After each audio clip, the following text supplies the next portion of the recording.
Allez, bienvenue dans la 12e intervention. On va présenter cette fois-ci le sujet de marchand de biens. On va être en live pendant une vingtaine de minutes avec 6 intervenants pour parler sur cette thématique qui a de plus en plus d'intérêt, qui suscite de plus en plus d'intérêt pour les investisseurs. Comment devenir marchand de biens? On sait qu'en France, le métier de marchand de biens représente 5% des transactions immobilières. On sait qu'on est à aujourd'hui environ 900 000 transactions par an sur le secteur français.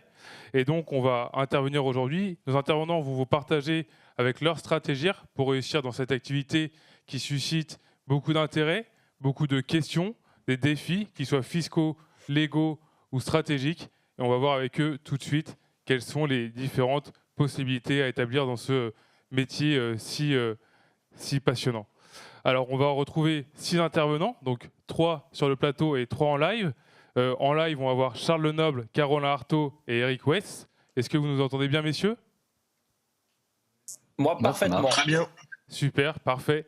Et sur le plateau, on va retrouver Mathias Denis, François Bourgoin et Alexis Moupoint. Je vais vous demander, messieurs, de vous présenter tour à tour. On va prendre quelques minutes pour vous présenter rapidement. Et puis ensuite, on abordera différentes questions pour présenter à nos auditeurs ce fabuleux métier dont vous êtes tous passionnés aujourd'hui. On va commencer par Caroline, si tu veux bien. Peux-tu nous présenter qui tu es et ton activité en quelques mots, s'il te plaît? Ok, très bien. Écoutez, enchanté à tous. Bonjour tout le monde. Très rapidement, j'ai commencé l'investissement immobilier il y a 13 ans en achetant un studio que j'ai rénové puis transformé en 2 pièces. 2 ans après, j'ai lancé ma société de marchand de biens qu'aujourd'hui, j'ai continué d'exercer. Aujourd'hui, j'ai 3 activités principales. Donc, j'ai une activité de marchand de biens, un petit peu de promotion, mais surtout de l'achat-revente. J'ai une activité d'accompagnement et une agence immobilière avec laquelle on fait de la transaction et de la gestion. Mon secteur d'activité, c'est le sud de la France, sur la Côte d'Azur, puisque j'habite sur place et qu'en plus, on a un secteur qui est très propice à l'activité de marchand de biens. Eh bien, j'opère directement là-bas. Merci, Caroline. Eric, est-ce qu'en quelques mots, tu peux à ton tour te présenter et présenter ton activité? Oui. Moi, je suis devenu marchand de biens par erreur. C'est où, vous m'entendez bien? Ça marche? Très bien, parfait. Merci, Eric. Ok, super. Moi, je suis devenu marchand de biens par erreur. Au départ, je suis toujours d'ailleurs prof à l'université. Il y a une vingtaine d'années, je commence à faire de l'investissement locatif à fort rendement. J'achète 1, 2, 10, 20, 30, 50 appartements. Après, tout le monde veut faire comme moi. Alors, tout le monde me dit, comment on peut faire? Alors, j'ai dit, il faudrait faire comme ci, comme ça. Les gens ne le font pas. Du coup, je me dis, tiens, je vais le faire pour eux. Donc, je vais acheter des immeubles, je vais les découper, je vais leur revendre. Et donc là, mon notaire et mon avocat m'expliquent que ça s'appelle marchand de biens. Donc ça, c'était il y a 17 ans. Et donc, on a acheté des hôtels, des machins. Enfin, on en a fait 400 avec un groupe qui s'appelle Iria, que j'ai vendu en 2017. Et comme je m'ennuyais un peu et que je m'ennuie très vite, j'ai pris la tête et la présidence de la Fédération des marchands de biens qui s'est beaucoup développée depuis, puisqu'on est 400 maintenant, et qu'on a fixé à horizon fin 2025 le fait qu'on soit 1000, donc 1000 marchands de biens qui se serrent les coudes, on va dire, dans des échanges très nombreux et très variés sur tous les territoires, tant sur le financement que sur la formation. Voilà, donc c'est assez open. Et c'est assez intéressant. On fait des colloques où on est maintenant entre 200 et 400 bientôt. Super, voilà. Merci Eric. Et on continue avec des opérations marchand de biens. Parfait. Je vois que Charles vient d'arriver. On va passer à cette présentation. Bonjour Charles, j'espère que tu vas bien. Bonjour, très bien, très bien. Alors je suis désolé, je suis dans la voiture, mais c'était le seul moyen pour être à cette conférence aujourd'hui. C'est ce qui compte, on est content que tu sois là. Voilà. Bon, parfait. Je vais me présenter rapidement. Donc, Charles Lenoble, je suis sur le nord de la France, sur le secteur lillois. Moi, à la base, je suis plutôt dans l'investissement locatif. J'ai commencé il y a 8 ans. Et puis, au fur et à mesure des acquisitions, je me suis intéressé à la partie marchand de biens. Là, aujourd'hui, ça va faire environ 2 ans et demi que je suis sur cette partie marchand de biens où j'achète sur tout le secteur nord de la France, en gros de Paris jusqu'à la Côte d'Opale, et je suis plutôt spécialisé dans tout ce qui est division immobilière, sans travaux. Ok, merci Charles pour cette présentation. Je vais passer maintenant aux intervenants qui sont en présentiel sur le plateau. Je vais commencer par Mathias Denis. Est-ce que tu peux m'expliquer qui tu es et comment tu as commencé en marchand de biens et quelle est ta vision globale du métier aujourd'hui? Bonjour à tous, donc Mathias Denis, 36 ans. J'habite en Bretagne sur le secteur de Vannes. J'ai eu une première vie dans la gendarmerie où j'ai passé 13 années. 13 années où j'ai pas mal investi.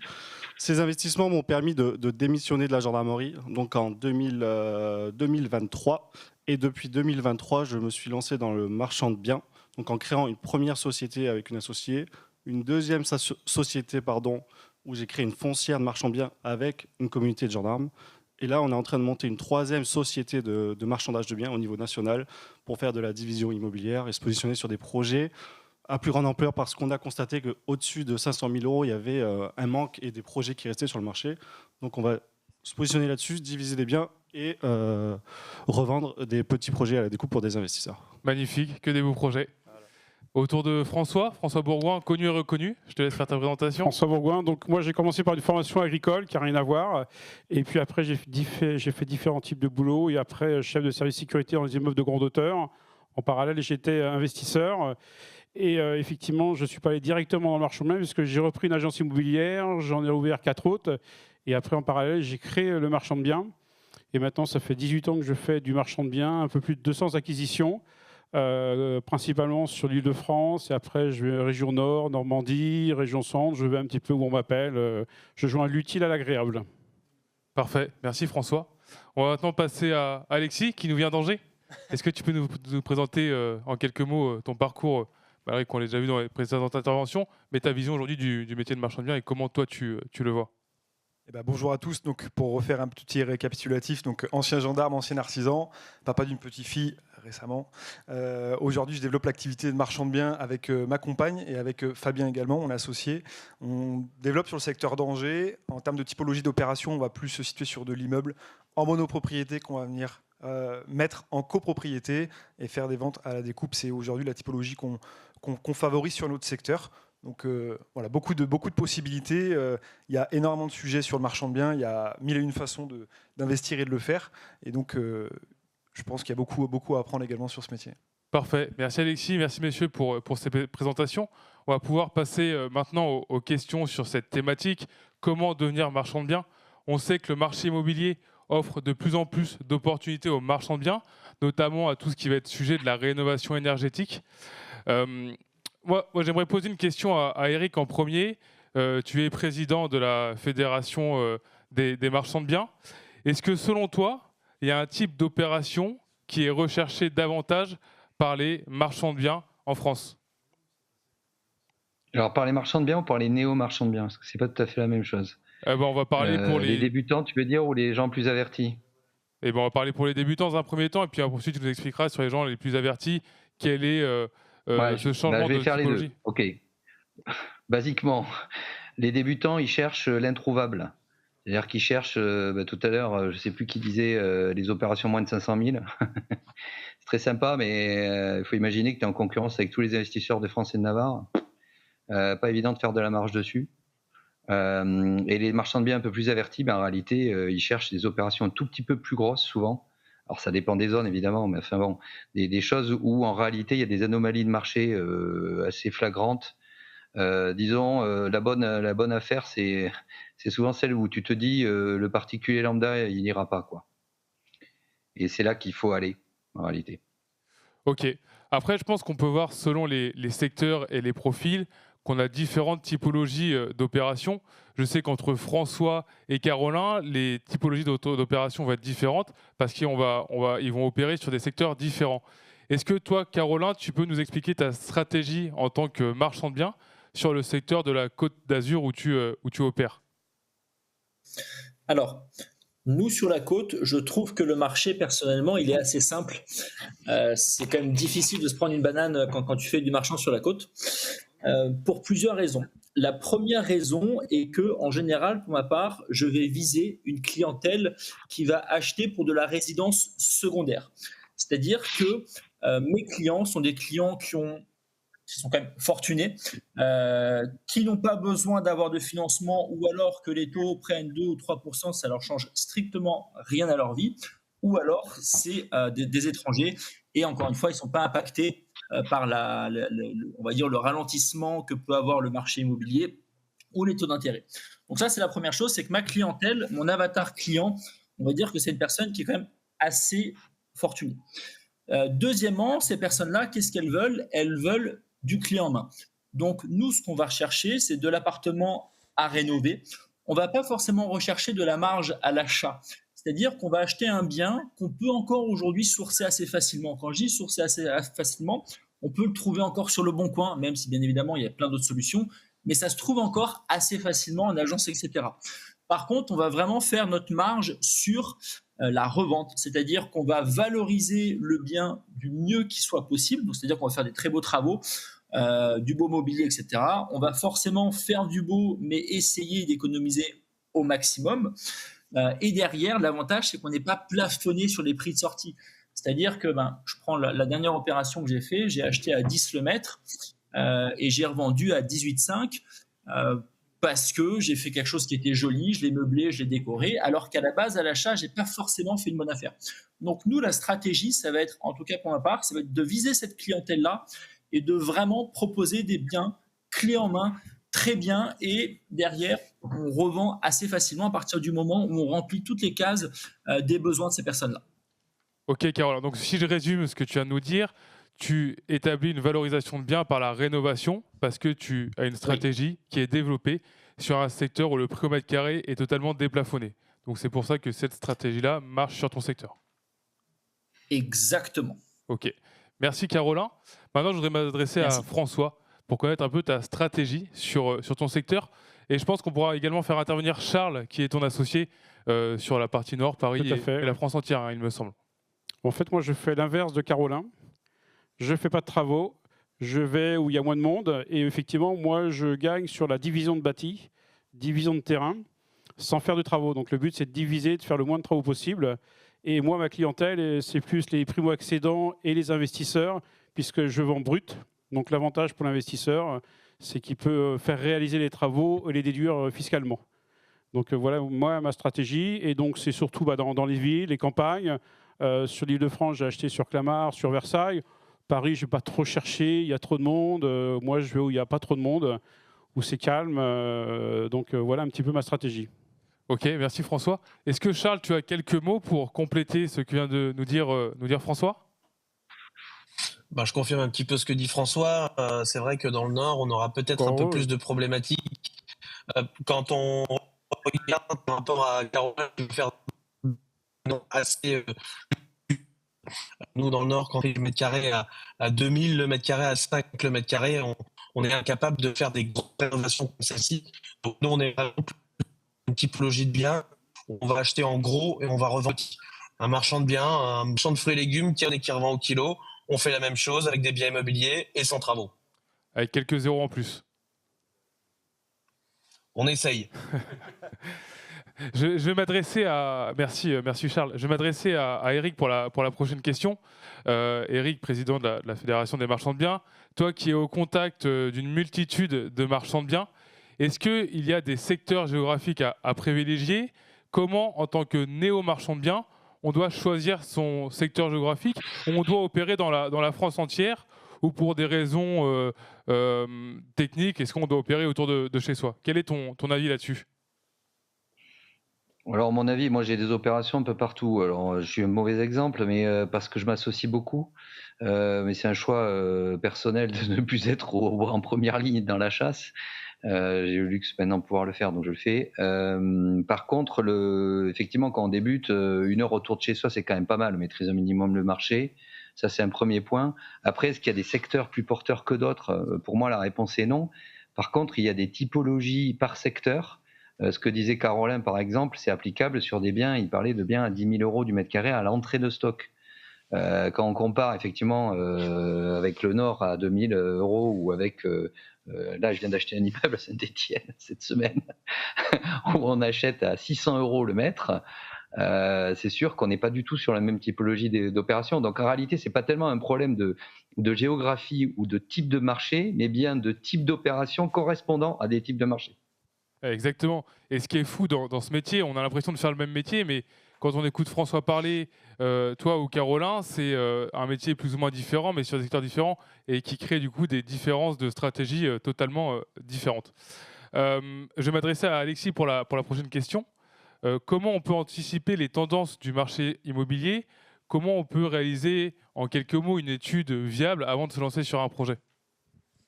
Eh bien, ça va dépendre globalement de plusieurs vecteurs. On va déjà avoir un petit peu le vecteur financier parce qu'aujourd'hui, on parle d'une acquisition pour nous, mais également d'une revente. Et qui dit revente dit forcément acquisition d'un profil acquéreur qui est derrière. Quel est le profil acquéreur? Est-ce qu'on va chercher un primo-accédant? Est-ce qu'on va chercher un investisseur? Est-ce qu'on va revendre également à un autre marchand de biens? Parce que c'est également possible. Donc déjà, quelle est notre cible? Ça, c'est vraiment un élément très important à prendre en considération. Et après, bien entendu, le prix de marché qui peut changer, fluctuer. On peut avoir des retournements de marché qui peuvent s'installer rapidement. Donc on essaie quand même d'anticiper ces mouvements en étant un petit peu pessimiste dans nos prévisionnels, ce qui permet justement de nous avertir là-dessus. Et également après de réaliser... comment dirais-je, travailler en fait avec les agents sur le secteur pour également vérifier les prix de marché s'ils sont cohérents, faire travailler du B2B comme on l'expliquait avec François en off tout à l'heure, travailler vraiment en B2B avec des agents qui sont eux sur le terrain et puis également l'expérience qu'on peut avoir également. Donc comme le disaient Carolin et Eric, le marché dépend à 600 € du mètre carré, 10 000 € du mètre carré, ou 3 000 € du mètre carré, comment est-ce qu'on achète, à quel taux on achète, comment on l'achète. Et tout ça, c'est des facteurs qui sont très importants à vérifier. Ok, merci Alexis pour ta réponse. Pour la prochaine question, j'aimerais m'adresser à Mathias. Mathias, si tu avais quelques mots à conseiller à un néo-marchand de biens, en termes de forme juridique, on entend tout, on doit faire une première opération en résidence principale, une première opération en résidence locative, en SAS, en SCI. Quelle forme juridique devrais-tu conseiller à un néo-marchand de biens pour faire sa première opération?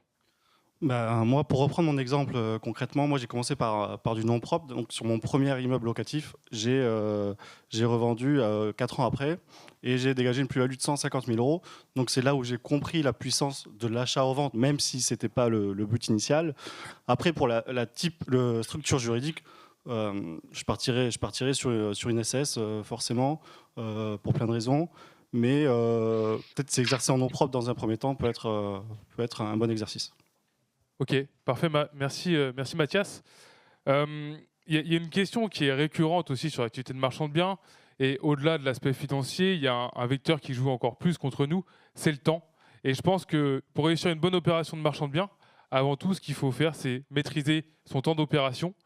Est-ce que, Eric, tu pourrais nous parler de la gestion du temps dans les opérations immobilières? Notamment, on l'a vu, moi-même étant participant à la fédération, on a évoqué souvent des sujets de division foncière. On l'a vu que les terrains devaient être liquides. Et au final, avec un retour de marché, comme a pu l'expliquer Alexis, on a vu des délais s'allonger. Et là, comment gère-t-on les délais pendant l'opération? Et même, j'ai envie de te demander, comment gère-t-on la crise quand on a dépassé les délais prévus initialement dans les opérations? Alors, marchand de biens, il faut comprendre que le temps, c'est de l'argent. Et alors, notamment quand on va chercher de l'argent. Alors, l'excellente nouvelle, c'est que l'argent est facile à avoir, puisqu'on n'est pas du tout assujetti au modèle de 33 ou 35% d'endettement, etc. Enfin, bon, voilà, on est hors modèle. Donc, on a des fonds qui viennent même sur des capitaux propres aujourd'hui très facilement en tant que marchand. Ça, c'est la bonne nouvelle. La mauvaise, c'est que ça coûte extrêmement cher. Et donc, grosso modo, le prix d'immobilisation financière pour un marchand, c'est entre 10 et 12. On peut le tourner dans tous les sens. La moyenne, elle est à ça. Donc, coût d'opportunité au coût réel. Ça veut dire que si tu parlais des terrains, tu as scotché ton terrain où tu fais un PA avec que de la division foncière et tu te retrouves avec 1 million d'euros immobilisés. Tu as fait un fonds de financement alternatif. La première année, ça te coûte 170 000 € d'intérêt. Voilà, tout simplement. Donc, en gros, presque toute ta marge y passe et plus si affinité. Donc, comment on gère ça? Deux choses, si je vais être très synthétique. Pour celui qui veut minimiser le risque, c'est clair qu'il faut pré-commercialiser, c'est-à-dire qu'on va vendre avant d'avoir acheté. On n'a pas libéré les fonds, on a déjà presque tout vendu. Et deuxième élément, lorsque malheureusement on est scotché avec un lot, je suis désolé, mais il faut brader. Et le problème de l'être humain, c'est qu'il veut toujours essayer de conserver son prix. Et alors souvent, on est poussé au crime par les agents eux-mêmes qui nous disent non, mais là, ça va repartir, là, j'ai des touches. Non, je veux dire, à un moment donné, tu t'es trompé sur un prix, ta marge y passe, vends. Vends parce que ça va te mettre un caillou dans la chaussure pour la suite. Donc, sors ce caillou maintenant. Et ça, psychologiquement, c'est pas toujours évident. Effectivement. Donc, si on doit retenir quelque chose, c'est de bien gérer son temps pendant l'opération. Et des fois, parfois, il faut accepter de faire une opération, on dit flat, à zéro, et même des fois, ils perdent un peu de plume, mais pour mieux repartir ensuite. Je pense que c'est l'essentiel. J'aimerais poser une dernière question à Caroline. Si on devait s'adresser aujourd'hui aux néo-marchands de biens, aux débutants, qu'est-ce que tu leur conseillerais dans leur activité? Comment ils peuvent être sûrs de ne pas, on va dire, louper leur première opération? Comment ils peuvent bien s'entourer pour démarrer dans cette activité de marchand de biens qui est un métier à risque, hein, il faut le dire quand même? Alors, bon, bien évidemment, la partie se former, se faire accompagner, pour moi, c'est une priorité. La deuxième chose, on l'a dit tout à l'heure, c'est tout simplement au niveau du statut avec lequel on va pouvoir acheter. Aujourd'hui, pour moi, il faut commencer. En fait, c'est pas qu'il faut, mais c'est qu'une personne qui commence de zéro ne peut que commencer en tant que particulier, tout simplement à cause du problème de l'emprunt. Donc, soit en résidence principale, soit en résidence secondaire. Ensuite, pour éviter de se tromper, tout à l'heure, on parlait de temps de portage et de risque par rapport au temps de portage. Je pars du principe qu'il faut tout anticiper en amont. Encore une fois, je vais parler par rapport à mon secteur, mais ça concerne quand même d'autres secteurs. Et pour moi, la solution la plus simple, encore une fois, bon, sur un terrain, on ne peut pas, mais sur un appartement ou sur une maison, la solution la plus simple pour parer à ça, c'est tout simplement que si ça prend plus de temps que prévu à vendre, d'exploiter son bien en location courte durée, ce qui permet semaine après semaine de pouvoir amortir, de pouvoir payer ses mensualités, etc., et au final de ne pas forcément être impacté par une durée de portage plus longue. Après, pour moi, les 3 points principaux d'une opération marchand, ça va être premièrement l'estimation du prix de sortie. Ça, c'est la première chose qu'on doit faire lorsqu'on part sur une opération marchand, c'est savoir exactement à combien on doit vendre. Derrière, son estimation de coût de rénovation. À partir du moment où ces 2 points-là sont correctement analysés et faits, de mon point de vue, le reste ne devrait que bien se passer puisqu'il suffit de faire l'offre au bon prix. Et si l'offre au bon prix passe et qu'on a estimé correctement ces 2 points, eh bien, on devrait avoir de la marge. Parfait. Merci Caroline pour ta réponse. J'aimerais m'adresser à Charles maintenant. Toi, je sais que tu as développé une grosse communauté d'investisseurs locatifs. Quel est le pont qu'on peut faire entre l'investissement locatif et le métier de marchand de biens pour avoir une certaine facilité, ou quelles astuces on peut mettre en place pour pallier d'un statut à un autre? C'est-à-dire passer du locatif au marchand de biens, c'est ça? Exactement. Quels sont les pièges dans lesquels ne pas tomber et quelles sont les facilités qu'on peut avoir? Peut-être faut-il arbitrer un bien pour récupérer de l'apport? Quels sont tes conseils là-dessus? Alors moi déjà je dirais que le locatif n'est pas incompatible avec le marchand de biens. On peut très bien faire du marchand de biens et continuer le locatif à côté. Moi par exemple c'est ce que je fais. C'est ce que je conseille aussi. C'est toujours bien d'avoir des biens qui sont sur le côté et qui marchand de biens. Ensuite l'activité bien, dans tous les pouvoirs se lancer dans cette activité, il faut avoir des fonds propres, ça c'est obligatoire. Enfin c'est quand même fortement conseillé. Donc, si on souhaite se lancer dans une activité de marchand de biens et qu'on n'a pas forcément de fonds, mais qu'on a déjà du locatif, il peut être intéressant de justement revendre des biens pour récupérer de la trésorerie pour pouvoir se lancer. Après, encore une fois, je reviens sur ce que dit Caroline, il faut se former, il ne faut pas se lancer n'importe comment, il faut bien maîtriser les bons coûts, bien maîtriser les prix de sortie, les prix de rénovation, les sorties qui permettent de faire une bonne opération de marchand de biens. Parfait, merci Charles. On va conclure sur cette intervention. Donc si on doit conclure sur cette thématique, pour devenir marchand de biens, soyez vigilants, soyez dans la sécurité, analysez vos chiffres, faites des études de marché, gérez votre temps et surtout, je pense, formez-vous avant tout. Bon, je tenais à remercier l'ensemble des intervenants et on va passer maintenant à la suite.